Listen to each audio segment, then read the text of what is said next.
Alors, bienvenue à cette nouvelle émission de Je vous raconte. Aujourd'hui, nous sommes à Sainte-Catherine-de-la-Jacques-Cartier et je suis avec le président de la Nouvelle Société d'Histoire. Ça va bien? Oui, ça va super bien, oui. Alors, j'aimerais justement que vous en parliez. C'est tout récent, cette Société d'Histoire-là. Comment vous avez constitué ça? Comment ça s'est fondé tout ça? Bien, comme toute société sans but lucratif, là, il faut penser à ce qu'on va faire, établir une charte avec des objectifs, des cibles à atteindre, etc. Fait que ça, ben, moi, c'est la partie que j'aimais pas tellement parce que je suis pas très, j'aime pas tellement ça. Puis il faut penser aussi plus loin que le bout de notre nez si on fait ça pour pas être obligé de recommencer à chaque année, là. Ben oui, c'est ça. Donc, on a raisonné, réfléchi là-dessus avec un comité pour ça, là. Puis, on a déposé notre demande. Puis, finalement, en 2015, on a eu notre charte. OK, donc ça Ça a fait... pris une année complète à faire les bases de la Société d'histoire de Sainte-Catherine. Et on le sait, on va le découvrir dans la prochaine émission et les prochaines émissions. Sainte-Catherine, il y a de l'histoire. Oui, c'est un peu ça, mais c'est sûr que on va peut-être finir par tout savoir, mais pour le moment, on ne sait pas tout. Ouais, hein? Donc, c'est ça. Oui, parce que c'est quand même une tâche qui est, excusez l'expression, mais c'est vraiment de fouiller l'histoire, d'être sûr justement de toutes les histoires qui sont racontées. Oui, puis ce qui arrive, des fois, il y a des choses qui sont racontées, là, mais on est obligé de vérifier beaucoup parce qu'on se rend compte des fois que c'est peut-être vrai, mais c'est peut-être pas si vrai que ça. Puis ça nous fait poser d'autres questions qu'on n'a pas de réponse, qu'il faut qu'on refouille encore plus. Fait qu'il faut être un peu là, malade de l'histoire pour faire ça parce que sinon, je pense qu'on ne le ferait pas. C'est aussi simple que ça. Puis là, présentement, vous avez combien de membres environ? Ben là, bon, on a peut-être une trentaine, mais on a aussi on a un site là, Facebook, etc. Ouais, On a ouais. peut-être 200 là, actuellement sur OK. Facebook. Il y a du monde qui viennent à nous quand on fait des petites activités, mais on n'a pas fait des tonnes non plus. Mais Ah par non. contre, on a fait des programmes à l'école, par exemple. OK. L'école des explorateurs, là, les 350 élèves, là, ils ont vécu une année complète de trois activités qu'on a fait, là, qu'on pourra peut-être raconter dans le courant de la journée, là, Parfait. Ouais, avec parce que l'école. vous nous avez préparé une belle journée avec beaucoup d'invités, c'est ça qui est le fun. Ben, j'espère que ça va être. En tout cas, ça va faire découvrir des aspects de Sainte-Catherine, là. Oui, Oui. c'est Puis ça. son histoire, parce que c'est pas une histoire qui est très, très longue, mais il y a quand même plein d'affaires qui se sont passées, puis etc. Ça fait que c'est ça. Et sans faire de jeu de mots, à tout seigneur, tout honneur, on va commencer par l'Église. Ben, on peut commencer par l'Église. Ouais, donc, ça va être un peu de raconter l'histoire des églises, parce que Oui. c'est pas la première, là. Oui. Il y en a eu une, deux, trois avant, puis il y a eu une chapelle protestante aussi. Anglicane, c'est-à-dire, pas protestante, mais anglicane. Ouais. Puis aussi, on va en parler tantôt, vous avez un cimetière assez Ah oui, spécial. ouais, il y a une autre personne qui va parler du cimetière, puis il y a une autre personne qui va parler de l'intérieur aussi de l'église, parce que celle-là a été modifiée, là, passablement par des rénovations, pas des rénovations, oui, des rénovations parce que ça s'est fait en rénovation, mais par des changements de façon de voir la religion, et etc.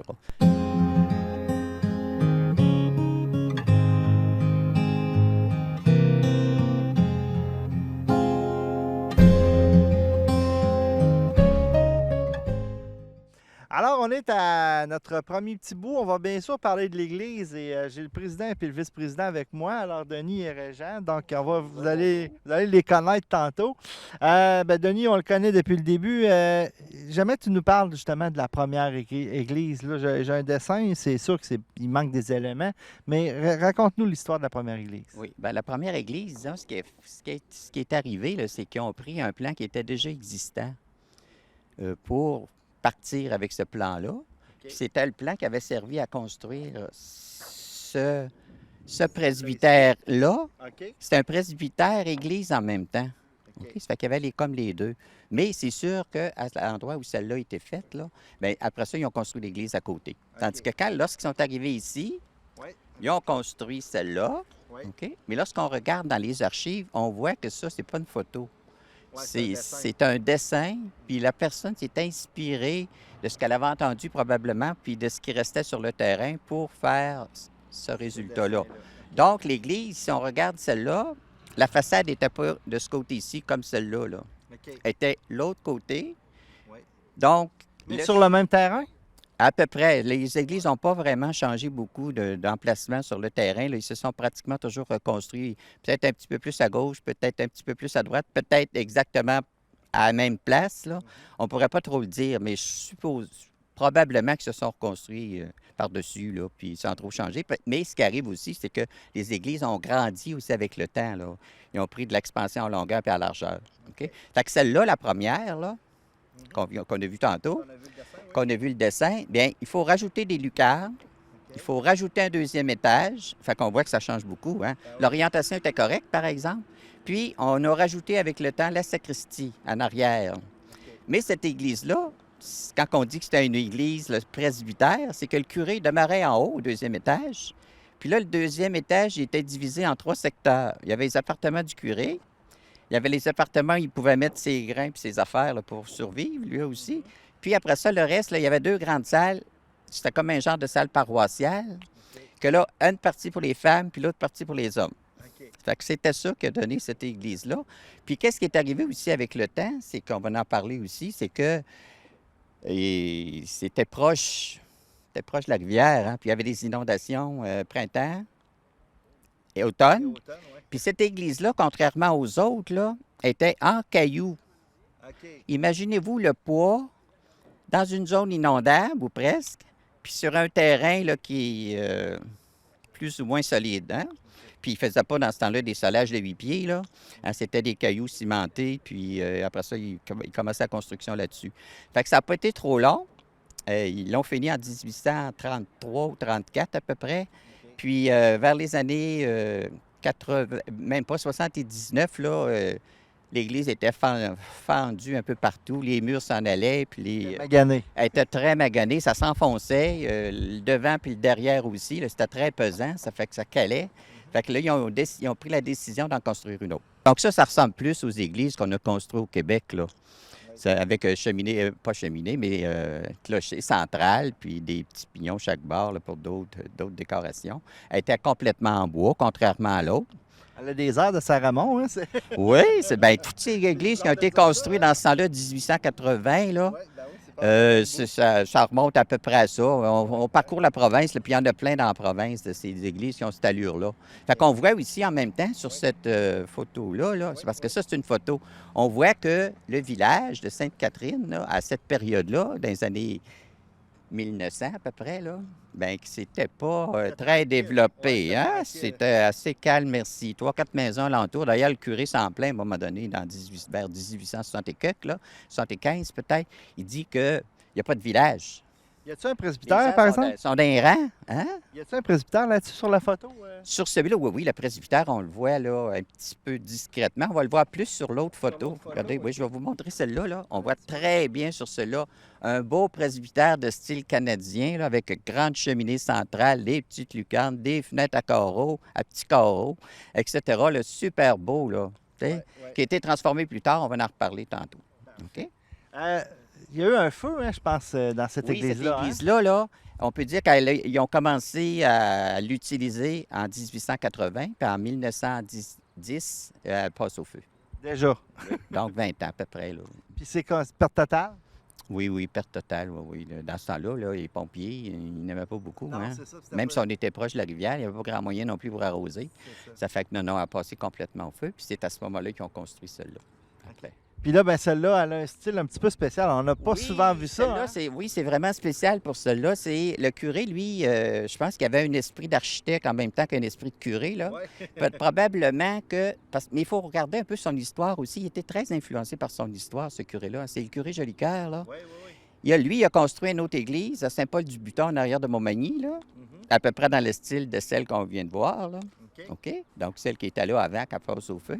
Ouais. Puis après ça, bien, quand il a été transféré comme curé, je pense que c'était à Stoneham, Tewksbury, là, je ne suis pas trop sûr, là, une place ou l'autre. Bien, là aussi, il est tombé dans les rénovations. Fait qu'aussitôt que cette église-là a passé au feu en 1910, bien là, lui, il devait se sentir architecte. Là, puis il avait beaucoup voyagé. Ça fait qu'il a probablement, je ne sais pas, là, celui-là qui a fait les plans, là, il a probablement orienté beaucoup pour avoir une église à son goût. Puis par rapport à ce qu'il avait vu aussi ailleurs. Fait que c'est pour ça qu'on se retrouve avec une église qui est vraiment spéciale, là, avec des frontons là, qui sont un peu typiques des années 1880-1900. On voit ça des choses comme si ça avait été fait au triangle. Mais là, tout d'un coup, oups, on a une surprise au bout, là, ça monte, puis là, ça finit par une boule byzantine, là. Puis les fenêtres sont en arc rond. Ça, c'est plutôt roman. Je connais pas grand-chose en architecture, là, mais je vois que c'est un mélange de toutes sortes d'affaires. Hein? Fait que... Puis on a même découvert, c'est parce que une société d'histoire, ça fouille, hein, puis ça se pose des questions. Ben oui. On a même découvert qu'en bas de la signature de l'architecte, la signature du curé était là aussi. Oh! Fait que là, c'était approuvé par Dieu, là. Ça fait que...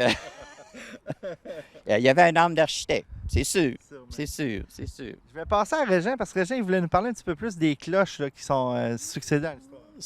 Pas nécessairement succéder, c'est que les cloches ont une importance. Aujourd'hui, moins parce que c'est très silencieux. Mais à l'époque, les gens, bon, les montres, etc., n'étaient pas aussi courantes. Donc, le rythme de la vie d'un paroissien était marqué par les cloches.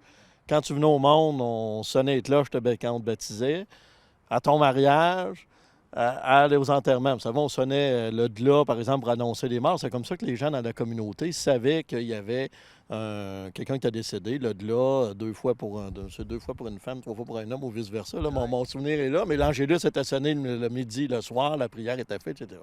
Donc, si, avec la nouvelle Église qui est faite, ça prend des cloches pour appeler les citoyens à la messe, et même à la messe du dimanche, c'est ce qu'on les appelait. Donc, lorsqu'on va refaire l'Église, lorsque le curé Jolicoeur va reconstruire son Église, il faut donc monter des cloches dans le clocher. Il faut les baptiser. Vous savez qu'une cloche, elle a un nom. Ouais. Elle a eu un baptême, etc. Donc, si vous me permettez, je vais prendre mes notes parce que des fois... Des fois, c'est long, ces noms-là. La grosse cloche. Donc, il y a 3 cloches dans le clocher ici. Ils vont être baptisés le 20 août 1911, sous la présidence de Monseigneur Bégin, archevêque de Québec, qui va partir en train de Québec et qui va monter ici. On va aller le chercher. Il y a même une grande délégation de gens qui vont venir fêter, parce que c'est quand même un événement important d'une église qui était baptisée, qui était ouverte, etc. Donc, juste une petite question comme ça. Le train, il passait à Fossambeau, c'est ça? Le train, on va en reparler. On en reparle après. Mais un petit peu plus tard, mais le train va arriver à Duchesnay, et les gens. Donc, il y a beaucoup de gens de Québec, avec le lac Saint-Joseph, vont arriver par le train et ils vont venir ici à Sainte-Catherine pour venir. Donc, parfait. La plus grosse cloche, elle va donner le La dièse. Oui. 857 livres. Là, pour effigie, on a gravé sur son nom Sainte-Catherine d'Alexandrie, qui est la patronne de la paroisse, et porte l'inscription suivante, Sainte-Catherine, protégez-nous. Et c'est gravé Monseigneur Bégin, archevêque, Monseigneur Roy auxiliaire, révérend Monseigneur Jolicoeur curé, Pie X, qui était curé de pape, régnant, et l'année de 1911. Il y a une deuxième cloche qui donne le dos, plus petite, 591 livres. Elle est à l'effigie de Sainte Jeanne d'Arc et Saint-Michel, Sainte-Marguerite, et porte l'inscription « Va, fille de Dieu, sauve le Canada ». OK, juste ça. Et la troisième, qui va être bénite en 1910 à la Basilique de Québec, donc quelques mois avant, elle va donner le riz naturel et pèse environ 500 livres. On dit que les citoyens vont ramasser aux alentours de 700 $. Imaginez, il y a 115 ans, 110 ans, 700 $, c'est quand même une petite fortune pour une somme considérable. Et petite anecdote, dans l'Action sociale du 21 août 1911, journal publié, il est mentionné qu'au sortir de la table, les zouaves allèrent s'atteler avec entrain au câble que M. Morissette avait disposé pour le montage des cloches. Et sous la traction vigoureuse, ces dernières firent rapidement l'ascension du clocher, qui fait qu'à la fin de la journée, quand les gens sont repartis, les cloches ont sonné. Et comment qu'on les montait, les cloches? Avez-vous de l'info là-dessus? C'est un genre de palan, un système de palan là, qui est organisé. Là, avec la gang de zouaves qui devait être, là, parce que les zouaves, c'était les gardes du cap, là, du pape, là, et c'était pas non pas... donc, ces gens-là, puis je pense que plusieurs citoyens ont dû aider à hisser tranquillement pas vite, mais il faut penser, je ne sais pas la hauteur que c'est, avec le fer, il faut penser que c'est entre 500 et 800 livres là, de le monter. Donc, c'était l'attraction humaine, puisque aujourd'hui, les groupes armangués de ce monde, les grandes grues, n'existaient pas. Effectivement. Oui. Peut-être juste un petit détail que je voudrais rajouter pour la construction de la première église en cailloux. C'est les gens de Saint-Raymond qui étaient les constructeurs. Ouais, oui, c'était des Audettes, des frères Audettes de Saint-Raymond. Il y en a un qui s'appelait Gabriel, puis l'autre Régis Saint-Raymond. Ouais. Ça, je sais. C'est un petit détail important parce que ça restait comme dans les environs. Hein. Effectivement. Puis je sais aussi que ça a été difficile parce qu'il n'y avait pas beaucoup d'argent dans ce temps-là. Hein. L'église a passé proche même de cette église en cailloux-là d'être vendue à un moment donné. Là. Fait que c'est le Seigneur du temps qui a comme essayé d'organiser. Il a probablement payé la facture ou une partie, ou en tout cas, ça a fini que c'est resté, là, puis ça s'est éteint là. Mais c'est une petite anecdote aussi qui n'est pas mauvaise à raconter là, pour dire que ça prenait beaucoup d'énergie pour faire des églises dans ce temps-là aussi. Là. On peut rajouter aussi, on nous a parlé des croix de chemin. Le territoire de Sainte-Catherine était immense. Hein? Aujourd'hui, il est morcelé différemment. Mais il y avait aussi 4 chapelles sur le territoire qu'on avait. Ah, oui. Donc, il y en avait une au lac la chapelle du lac Saint-Louis, de Saint-Louis, qui était à lac Saint-Joseph. Oui. Il y en avait une à Duchesnay. Il y en avait une à Saint-Joseph, sauf qu'il est aujourd'hui Fossambeau-sur-le-Lac, qui était fermé en 95. Puis il y en avait une à Shannon, elle s'appelle Saint-Joseph, qui aidait aussi aux gens. Vu le curé ne pouvait pas être partout, mais qui pouvait être aussi un lieu de rassemblement pour la population. Parce qu'on va vous l'expliquer, mais Sainte-Catherine, c'est un immense territoire qu'on avait. Et il faut mentionner aussi que la paroisse va être fondée en 1824. Mais au début, les gens allaient, entre 1824 et 1832, bien des gens allaient les services avant qu'officiellement l'Église apparaisse. On avait la mission Saint-Patrick, on va vous en reparler, mais les gens allaient à Saint-Augustin-de-Desmaures, qui était à une quinzaine de kilomètres d'ici, pour différents services religieux, parce que le prêtre ne passait pas nécessairement à tous les jours, n'était pas présent au début dans la mission Saint-Patrice. Le prêtre n'avait pas de prêtre résident, donc peut-être qu'il passait une fois par mois, il faut dire que les chemins aussi n'étaient pas ce qui était plus beau en 1824. Il y avait aussi une petite église anglicane là, qui était juste construite ici à l'intersection de Laurier là, et Jacques-Cartier. OK. Fait que ça a été démoli. Puis les quelques morts qui avaient été enterrés là ont été déménagés aussi là, à Valcartier. Tantôt, vous m'avez parlé du presbytère. Est-ce qu'on en parle tout de suite ou on va faire un Le tour? presbytère, on Ouais. peut peut-être en parler un peu. C'était ce qu'on a vu tout à l'heure sur la photo, là, une maison plutôt de style canadien, là, avec toit assez en pente, là, plein de lucarnes, puis assez symétrique. Ça a été transformé beaucoup pour lui donner l'allure de l'église en 1919. OK. Ça fait que là, ils ont changé complètement la forme du toit pour mettre un toit comme ça, puis comme ça, la même chose que l'église. Puis à ce moment-là, bien là, les comtes devenaient habités, là. Fait qu'ils pouvaient recevoir plus de visites. OK. Bon. Puis là, ben, ce qui Il y est... a peut-être un détail aussi qui est important sur la pierre, pas la pierre, mais la brique qui a été utilisée pour l'église ici, là. C'est une brique qui venait d'ailleurs. Ça servait de poids pour les bateaux qui s'emmenaient de l'Angleterre. Ça servait comme de poids là, lorsqu'ils s'en venaient, parce qu'il ne fallait pas qu'ils s'en viennent vides, là. Fait qu'ils s'en venaient, eux autres, chercher du bois. Mais pour s'en venir, ils chargeaient ça de briques, puis ils les déchargeaient sur le quai à Québec. Fait que le château Frontenac a été construit avec des briques, Même brique. les mêmes briques que l'église ici. OK. Ça fait que ça, c'est un autre petit fait aussi qui peut être intéressant à raconter là, quand on parle de l'église. Puis il y a une autre chose que j'ai oublié tout à l'heure pour cette église-là, qui est vraiment spéciale aussi, là. Peut-être que ça a déjà été dit, mais je vais le redire. C'est qu'une église en 1909 avec pas de colonne, Ouais, c'est rare, hein? c'est pas mal plus rare. Ouais, ouais. Hein? Ça fait que ça, c'est parce que l'architecte, il en faisait beaucoup de plans aussi, étant donné que c'est un architecte, mais c'était des plans, tu sais quoi, les plans qu'il faisait majoritairement? C'était des plans de prison. OK. Ça fait que, je te dis, avec le temps, peut-être qu'on va finir par tout savoir. Juste encore, je suis allé avec mon presbytère, mais là, vous avez un bâtiment en arrière qui a servi de presbytère un bout de temps? Ah bah oui. Ouais, c'est ça, hein? Ça fait pas longtemps là, qu'il n'y a plus de Qui est curé, là, là. c'est Ça ça. fait pas longtemps qu'il n'y a plus de curé. C'est parce que là, c'est parce qu'à un moment donné, les curés, là, ils s'en viennent de plus en plus rares. Fait que là, au lieu d'habiter ici, bien là, ils habitaient plus en bas Saint-Augustin, etc. Fait que c'est ça. Fait que le bâtiment, il a été recyclé ou... Non, là, c'est encore occupé. Là. encore occupé. Oui, c'est encore occupé. Il y a l'organisation de musique, la Sainte-Catherine Ah, OK. Kapellmeister, Ouais, ouais, ouais. qui est organisée là. Fait Puis que après ça, bien, les secrétaires sont encore là, puis l'administration, puis les archives, puis tout est encore là. Il y a pas, on n'est pas encore fusionné officiellement. Là. Par le nom, oui, mais dans les faits, non, pas encore. Fait que on verra pour l'avenir. Parfait. Fait que là, Régent, on s'en va à l'intérieur. Oui, on va aller voir l'intérieur et voir un petit peu les changements qu'il y a eu. Parce qu'il y a 50 ans cette année, il y a un curé Ménard qui, lui, va transformer Il a laissé sa marque. de positive et négative.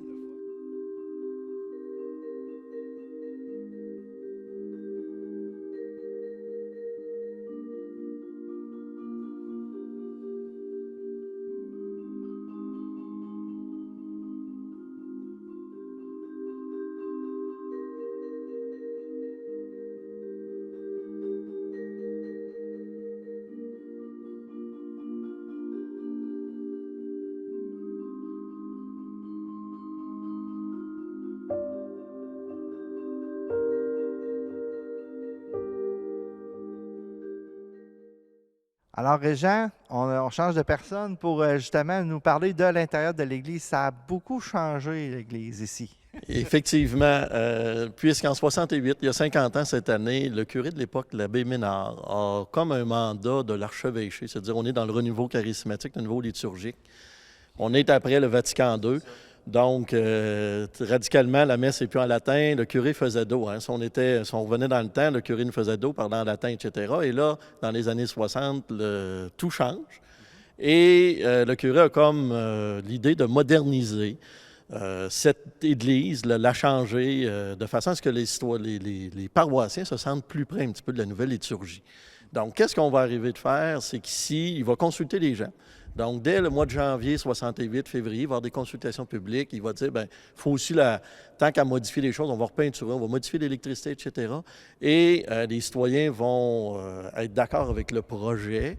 Et par la suite, à la fin de l'été, on va commencer. Donc, l'année passée, il y a 50 ans, entre septembre et novembre, vont avoir lieu les rénovations qui vont coûter aux alentours de 60 000 $. Okay. Et les changements vont être majeurs. C'est-à-dire que tout ce qui est derrière moi, l'hôtel, on va mettre un hôtel où le prêtre va célébrer la messe. On va enlever la balustrade, on va enlever la chaire qui était située à droite. Vous avez la statue actuellement. Okay. On va même enlever toutes les statues. Le prêtre va même donner en aumône, les gens, s'ils donnaient un aumône, les statues. Mais il va offrir aux citoyens, parce qu'on ne peut pas vendre un objet béni, etc. Donc, il va offrir aux citoyens, aux paroissiens, les différentes statues qui ornaient l'Église. Okay. Et donc, chacun va offrir un aumône et va pouvoir quitter avec une statue. Donc, l'Église va être repeinturée. Mais c'est vraiment radical, le changement. Et les ornements, même, tout ça va être un petit peu plus moderne, dans la modernité. On va même dans les habits du prêtre. Tout ce qui est équipement et objets liturgiques va être modifié. Okay. Les citoyens vont découvrir la nouvelle Église à la fin novembre. Et là, il va y avoir un choc. Le curé, dans le feuillet paroissial, il va écrire que vous allez peut-être être distrait par les transformations, mais il faut se rappeler que ce n'est qu'un lieu, etc., mais on vient ici rencontrer le Seigneur, etc. Mais les changements c'est majeur. Vous allez voir là, les photos avant et vous voyez après. Là, aujourd'hui, il y a eu d'autres changements pour essayer de ramener un petit peu de modernité. Si vous voyez un petit peu les statues, on avait, que je vous ai dit, enlevé toutes les statues, vous allez dire, il y en a 6 maintenant dans l'Église, on va en refaire des tribunes pour les réinstaller. On va refaire le chemin de croix. On va rajouter des garnitures un petit peu de façon à rendre un petit peu plus, égayer un petit peu cette église au niveau de la décoration, mais la rendre. Mais Sainte-Catherine ne sera pas la seule église à qui va connaître ça, puisque beaucoup d'églises vont connaître. Peut-être ici, les transformations ont peut-être été un petit peu plus majeures, puisque certaines églises vont garder, par exemple, leur chair, etc., alors qu'ici, tout va disparaître. Il y avait à l'époque ici une clôture en avant, parce qu'on a le prêtre, les gens, lorsqu'ils venaient pour la communion, devaient se mettre à genoux. Bien, ça va être enlevé, donc on est un petit peu plus moderne, un petit peu comme décoration, etc. C'est peut-être un petit peu plus drôle. C'est pour ça que les gens, on a peut-être l'impression que le monsieur curé de l'époque a peut-être pas modifié radicalement leur église. Maintenant, bon, ils se sont adaptés. Puis là, ce qui est le plus drôle pour rajouter sur l'abbé Ménard, fin novembre, il rentre dans sa nouvelle église. Et dès janvier 69, notre abbé Ménard va quitter la paroisse. Okay. Donc, il va être ici qu'1 an et demi comme curé. Pourquoi il a quitté? Ça, je ne peux pas vous répondre. À date, on ne sait pas. C'est pas écrit dans l'histoire, mais il n'a pas profité. C'est l'abbé Pinchot qui, lui, va profiter un petit peu de cette nouvelle église. Et dans les années 80, on va commencer à rajouter de la décoration. Et même dans les années 90 et 2000, dans cette église de 1911. Tantôt, tu me parlais du mur arrière aussi qui a été refait. Qu'est-ce qui s'est passé avec le mur arrière? C'est que où est actuellement le tabernacle, il y avait un gros hôtel qui était là. Lorsqu'on va la défaire, on va la descendre au sol de l'église. Un peu pour se garder un peu des souvenirs de cette église-là. Donc aujourd'hui, on a rapproché un petit peu plus. Donc le prêtre faisait dos, comme je vous disais, le prêtre était dos à la messe, aux paroissiens, je veux dire. Et maintenant, en mettant l'autel, on a ramené l'autel. Ça, c'est un autel qui avait existé, qu'on a ramené ici dans les dernières années pour que quand le prêtre célèbre maintenant, face au public, aux paroissiens là, qui viennent assister.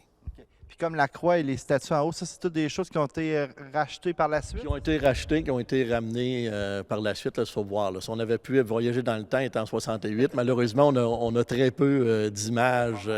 Mais vous allez voir, par les photos, complètement différents. C'est pour ça que c'est surprenant de dire qu'on a enlevé énormément de décorations pour ramener dans une église un petit peu plus neutre, comme on dit. La couleur des bancs aussi, on a travaillé aussi sur les bancs de façon à... Bon, ça a été repeinturé, mais il a profité de cette rénovation-là pour, un peu comme chez vous, il dit une fois dans un dépliant, dans le feuillet, il dit, vous faut repeinturer votre maison à tous les 10-15 ans. Donc, la maison du Seigneur doit être repeinturée, Mais je pense pas que les gens s'attendaient à un changement aussi drastique, de dire qu'on enlève tout, ou presque qui était reconnu. Mais il faut se rappeler qu'on est dans l'ère des années 60, des changements dans la religion. Ici, Sainte-Catherine n'aura pas connu les messes à gogo comme on connu, que les gens rappelaient avec la guitare électrique, etc. De mémoire, je ne pense pas qu'il y a eu ça ici, comme dans d'autres paroisses ou dans d'autres secteurs, les gens ont connu. Les gens, aujourd'hui, trouveraient que les messes qu'il y avait dans les années 60 seraient complètement différents. Comme je vous le dis tout à l'heure, le latin, on chante qu'il y avait une traduction française parce qu'on en perdrait, comme l'expression de notre latin aujourd'hui. Merci beaucoup, Régent.